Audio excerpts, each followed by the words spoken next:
Ed here with the Digital Digest, and today I wanted to share a quick unboxing and first look at the HP Chromebook X2. Now, this was just sent over by HP for review purposes.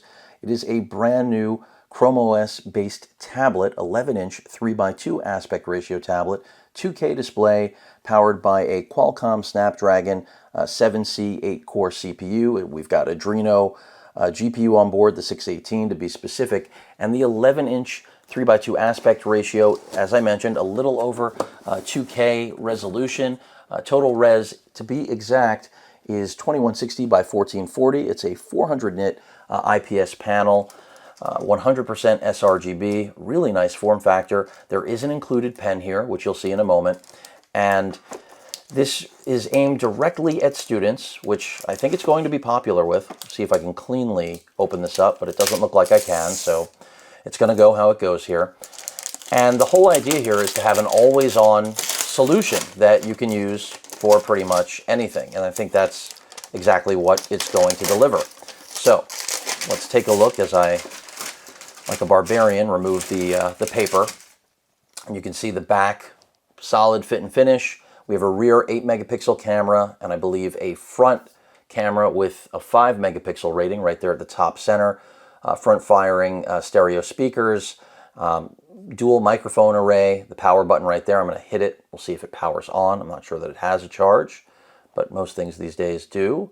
And then on the bottom, and you can see it's booting right now, the pogo ports for the keyboard, as well as 2 Type-C ports, B&O, that's Bang & Olufsen audio, volume rocker, and then, of course, a SIM card slot if you want to use this with an LTE connection. So always on internet, always on connectivity. That's the whole idea. And that's what Chrome OS is all about. Battery life is rated at roughly 11 hours. HP is claiming that you can charge this up within, I'm going to put that down, that you can charge it up to 50% in 45 minutes. Let's see what the power brick looks like. I'm expecting a standard 65-watt charger. And the retail on this is $680, but presently $480 for, again, this machine. 8 gigs of RAM, 128 gigs of internal storage. This is an incredibly small power brick, which I think is a nice complement to it. Really tiny. And then let's take a look at the rest, which is the keyboard, which should be interesting. Let's get it out of the box. Go ahead and pop this open. And the pen is there as well. And it is, I have to say, value-oriented. I mean, that's really the goal with all of this. Let me go ahead and throw this back in there. We don't need it for now. And this should be interesting. I mean, it's really small, if that's what you're after, and I think a lot of people are, especially, again, the target audience being students. It does have a fingerprint reader, which I think is nice as well. So let's see. There is the back cover. Here is the keyboard, very large touchpad, which seems nice. I love the HP style keys, so that's nothing new. Let's go ahead and see how that connects cleanly right there. So that's almost the finished product. And this should be ideal also for, video conferencing, chatting on Zoom, all of that good stuff, which is what all manufacturers should be focusing on. I mean, we are still in the pandemic. Even if things are getting better, which I'm thankful, as should everyone else, to some degree, it's ideal, obviously, to have machines that are designed for communication. So I'm assuming this just magnetically snaps on, and it does. So there's your fit and finish with the included keyboard cover with back kickstand. Let's see what the rigidity of this kickstand is like. Feels good. And it seems like it is good. So, and that's kind of what I expected. See if that comes on, and it does. I've got to go through startup on this, obviously, but this is a cute little device, which I think is a really good alternative to, a segment that has kind of gone away. I mean, granted, Microsoft just introduced their Surface Go 3, but I think these are the devices that really take over that segment, even if they're not running Windows, and that's why companies like HP are offering them.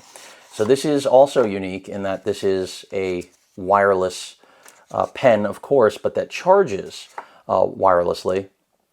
You can see some replaceable nibs right there for the, or I should call them tips, whatever you'd like to call them. And there's the pen. Pretty nice looking. I'll be interested to see what inking is like with this, but obviously designed for really note-taking. This is going to release the beast, I assume, get the battery going. But that's what it's really designed for. And then storing the pen, I presume we have a magnetic connection, and we do. And that looks pretty good. So I really like this little setup. Again, it may only be designed for students, but I think this has quite a bit of potential. I mean, keyboard feels good. Again, key travel is solid. I mean, I'll have to get it set up, but I like what I'm seeing here. If the cameras are good, battery life lives up to the expectations, I think this might be a winner for a lot of students and a lot of people that just want an always-on, affordable tablet that is exactly that. And this, I feel like, is one of the best ways to experience Chrome OS. I mean, I know there are a lot of Chromebooks out there, but I am partial to seeing it in this form factor, keeping it small, keeping it light, keeping it efficient, and giving us an inking experience. So this is pretty cool, I have to say. And I like the color scheme. Very HP with the Poseidon blue-esque effect.